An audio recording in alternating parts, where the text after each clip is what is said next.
Я учился на историческом факультете МГУ и сначала определился с эпохой, периодом, XIX веком.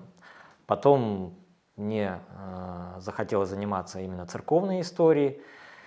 И вот на этом этапе, в общем-то, я вспомнил, что происхожу из Калужского края, Калужской земли, и для нас, конечно, пожалуй, главная святыня, главный такой притягательный центр – это Оптина пустынь. Местная легенда, и ее слава, ее вот этот духовный авторитет распространялся в том числе через монахов, которые оттуда вышли, перешли в другие места. Поэтому вот как-то так постепенно возникла вот эта тема именно выходцев из Оптиной пустыни, или, иначе говоря, воспитанников Оптиной пустыни, которые ее покинули и, так сказать, вот эту оптинскую монастырскую культуру перенесли в другие места. Вот. Но я эту тему всегда ограничивал революцией, потому что до революции действовали свои механизмы вот этих перемещений. То есть, допустим, часто монаха переводило священноначалие по каким-то своим соображениям, иногда на, например, должность настоятеля, еще на какие-то важные места для того, чтобы развивать другие обители, так сказать, подпитывать их вот этой оптинской культурой. Бывало и совсем иначе, когда человек сам, в общем-то, самовольно, по своему желанию хотел сменить монастырь, куда-то перейти. Вот, были такие перемещения. Ну и много других, но все это, конечно, резко изменилось после революции, когда вот за очень короткий срок обитель покинули все ее монахи, ну, естественно, уже по совершенно иным причинам.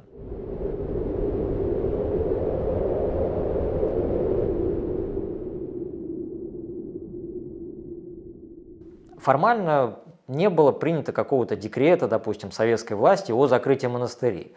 По сути, достаточно было вот знаменитого декрета январского 18 года об отделении церкви от государства, где в том числе шла речь о национализации имущества церкви. Ну, под этим подразумевались, конечно, и монастырские земли, и монастырские здания, то есть для монастыря, который всегда стоит на какой-то территории, фактически это означало невозможность дальнейшего существования.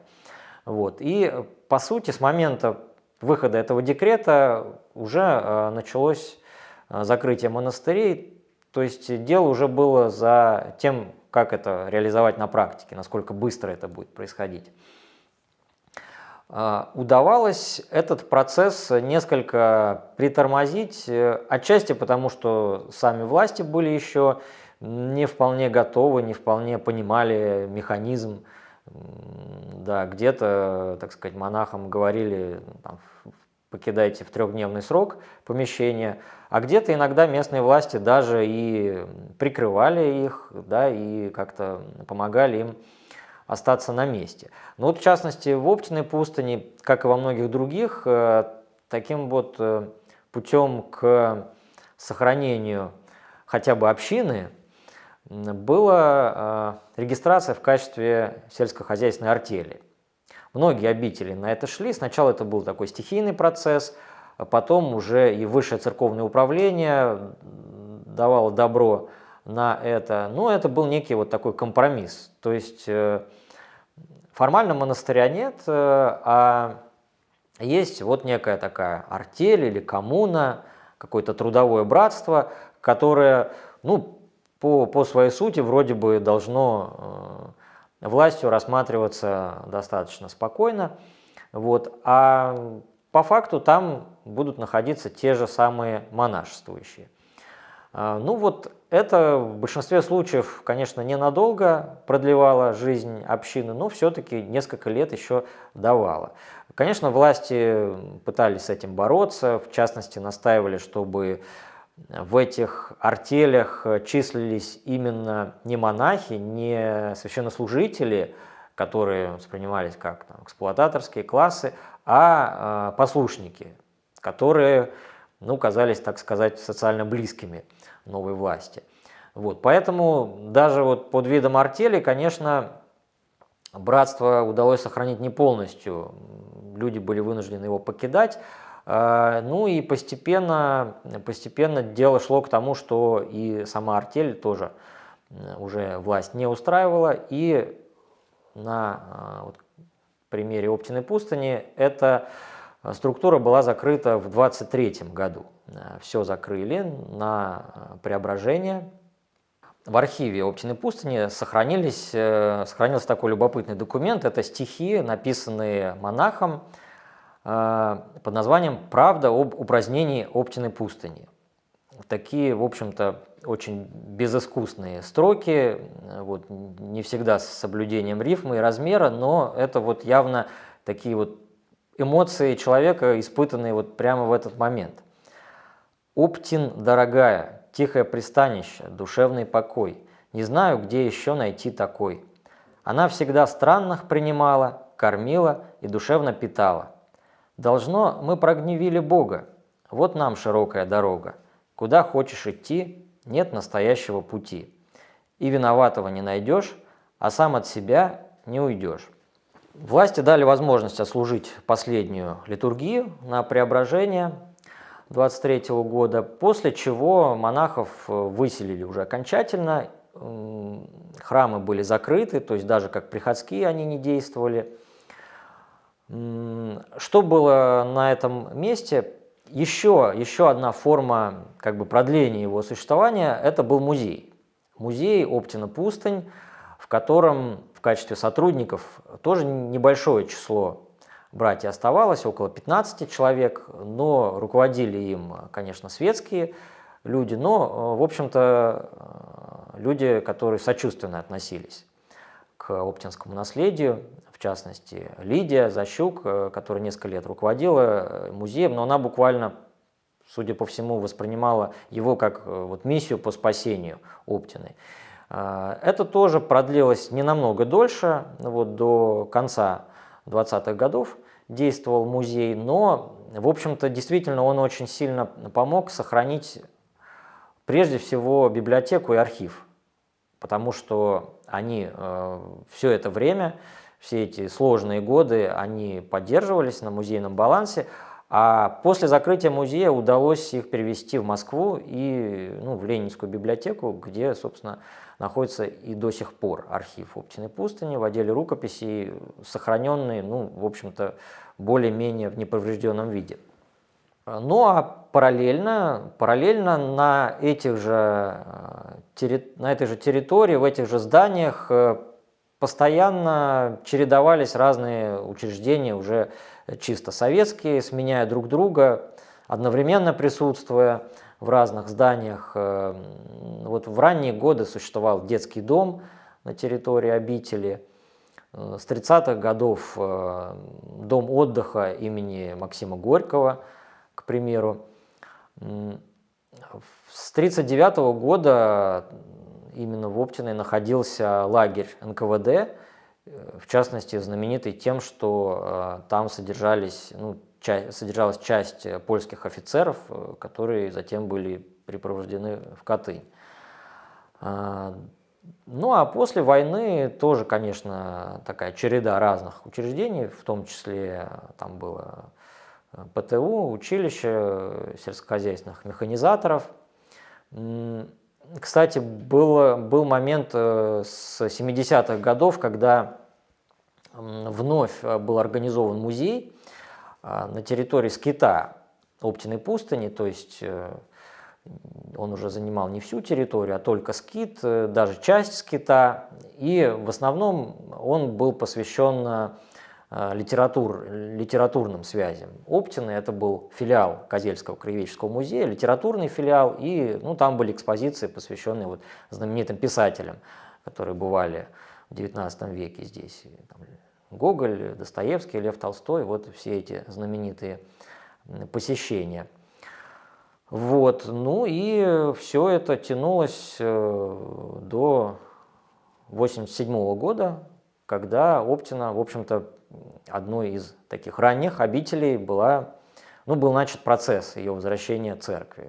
Достаточно рано, поскольку все-таки это был знаменитый монастырь, и о нем вспомнили в одну из первых очередей.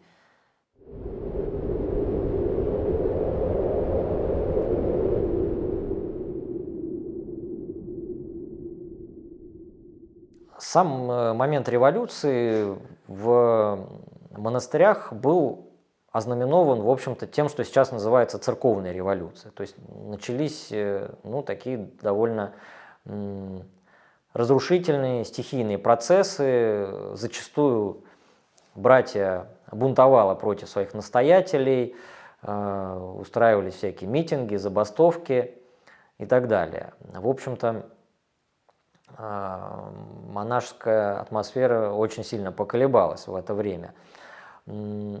И многие действительно искренне приветствовали революционные события. Вот. Но на примере Оптиной пустыни мы видим, что не везде это было так. Конечно, сложно представить себе взгляды каждого члена братьи, но по тем дошедшим до нас документам мы видим, что, ну, здесь, по крайней мере, какой-то сильной эйфории не было, даже во время февральской революции. Сохранилась монастырская летопись, где вот эти дни отмечены такими словами. 1-3 марта. Тревожные дни, ужасающие вести и страшные слухи. 4 марта. Грозные известия. 5 марта. Совершилось. 12 марта. Буди на все воля Божия. Не остави нас, Господи. Ну, в общем-то, эти слова написаны одним человеком, летописцем, да, он мог, конечно, выражать свое мнение, но вряд ли это было только его мнение. По крайней мере, ну, руководство монастыря, очевидно, разделяло эти мысли, и они были очень нетипичны в целом на фоне тогдашней мартовской, скажем так, России, февральско-мартовской. Здесь же и в последующие месяцы 2017 года, ну, мы видим такое трагическое ощущение, что Россия становится безгосударственной. То есть поражен пастырь и рассеялись овцы. Вместо того, чтобы ждать нового, свободного устроения жизни, вот монахи смотрят на все довольно пессимистично, и последующие события не обманули их тяжелых предчувствий.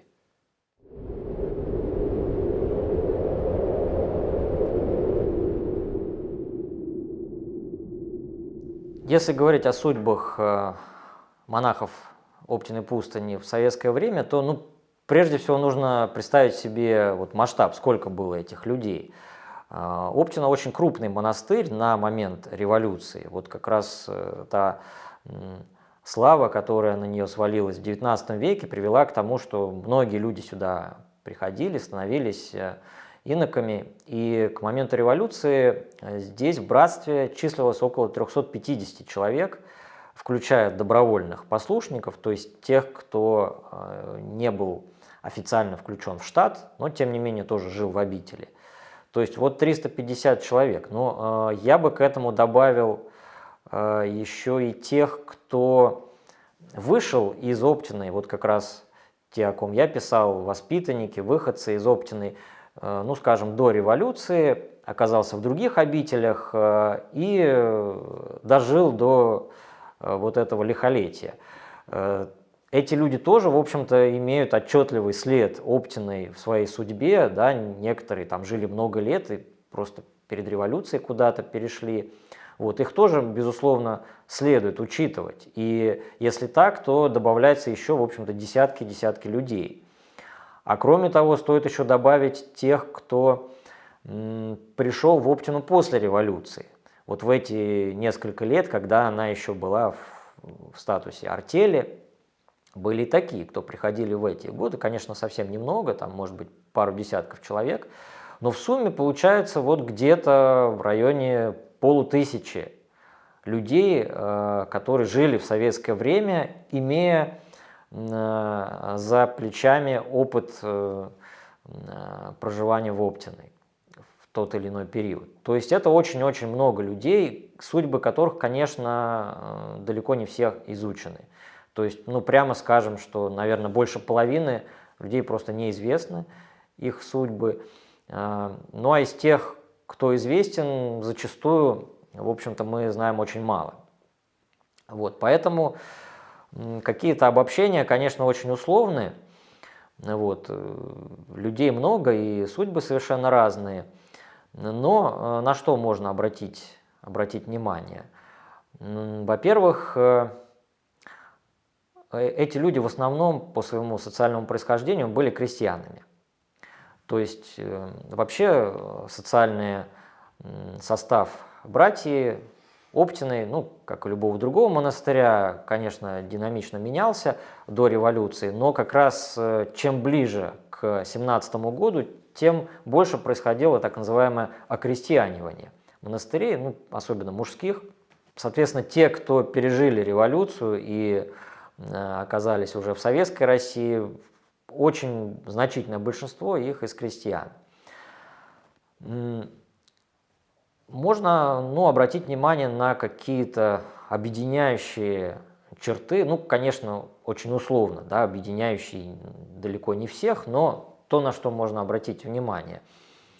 Это, конечно, неприятие обновленчества.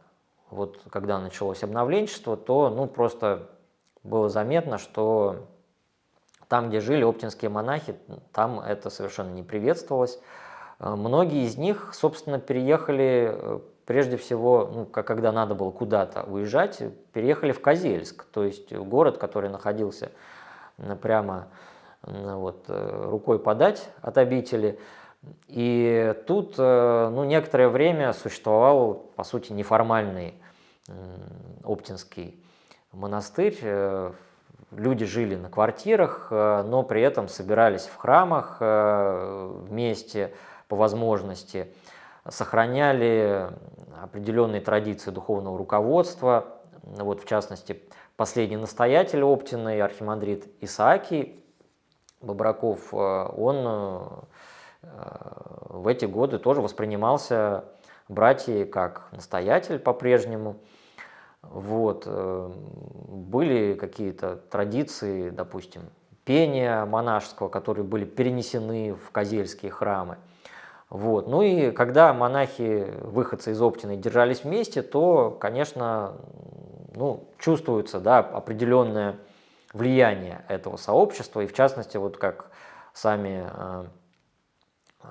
представители советских органов говорили, что, в общем-то, Козельск – это такой оплот Тихоновщины, вот, и, соответственно, обновленчество там очень с большим трудом прививается.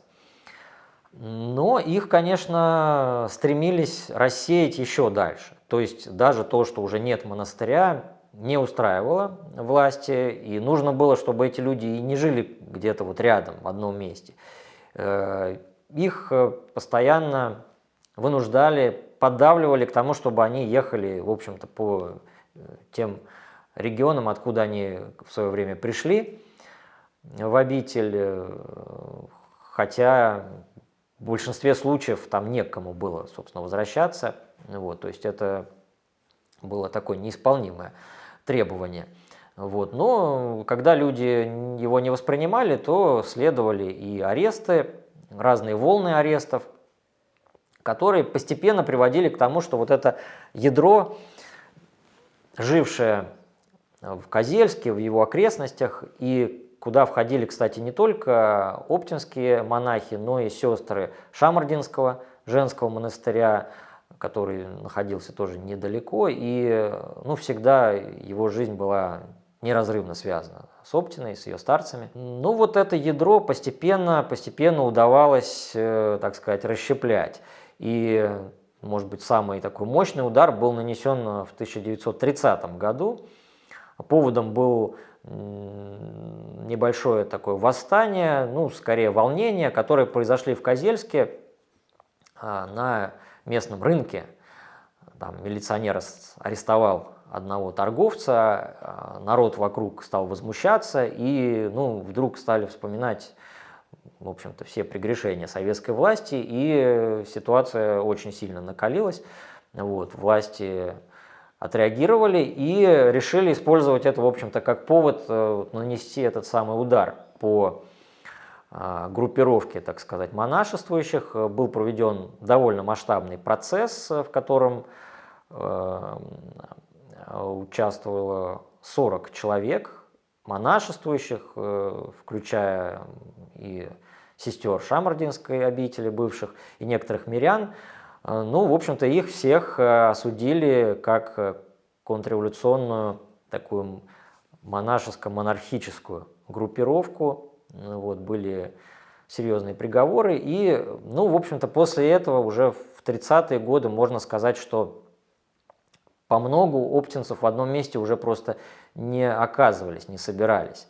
Они дальше отправлялись в всевозможные ссылки. Кто-то, допустим, в Казахстан, кто-то на север, наоборот. Где-то, конечно, пересекались, где-то вот пытались искать друг друга, поддерживать какие-то связи. Это тоже заметная деталь, ну, наверное, естественная при таких обстоятельствах, да, вот искать какие-то связи друг с другом. Это было и до революции. Вот некая печать общего происхождения, некое такое духовное землячество, оно ощущалось среди людей, покинувших Оптину. Да, бытовали разные самоназвания, ну, самое очевидное из которых оптинцы, как они сами друг друга называли. И, конечно, ну, пожалуй, еще сильнее вот эти чувства, эта ностальгия проявлялись в советское время. Такое тяготение к прошлому, к воспоминаниям о нем, к встречам с людьми, которые о нем напоминали. Часто вот видно, что люди вспоминали даже, ну, какие-то, допустим, элементы природы Оптиной пустыни, да, вот, скажем, монах, оказавшийся в ссылке в Казахстане, говорил, что вот там у нас в Оптиной кругом были леса, а здесь даже и прутика не найдешь. Или, скажем, монах, который когда-то до революции был садовником в Оптиной и говорил, что вот сейчас он готов был бы буквально лобызать эти оптинские березки, если бы смог побывать там. В общем-то, вот по таким воспоминаниям видно, что Оптина воспринималась, ну, как такой образ сада, и, конечно, и в прямом смысле, и в переносном, как образ райского сада. И действительно, ну, наверное, это естественно, что многие люди воспринимали Оптину и место, и время, проведенное там, как некий вот потерянный рай. И, пожалуй, еще важная деталь, которая объединяла оптинцев, привыкших к традиции старчества, это, конечно, вот тяготение к этой традиции, к тому, чтобы, ну, находить новых духовных наставников, насколько это было возможно, поддерживать вот эти духовные связи.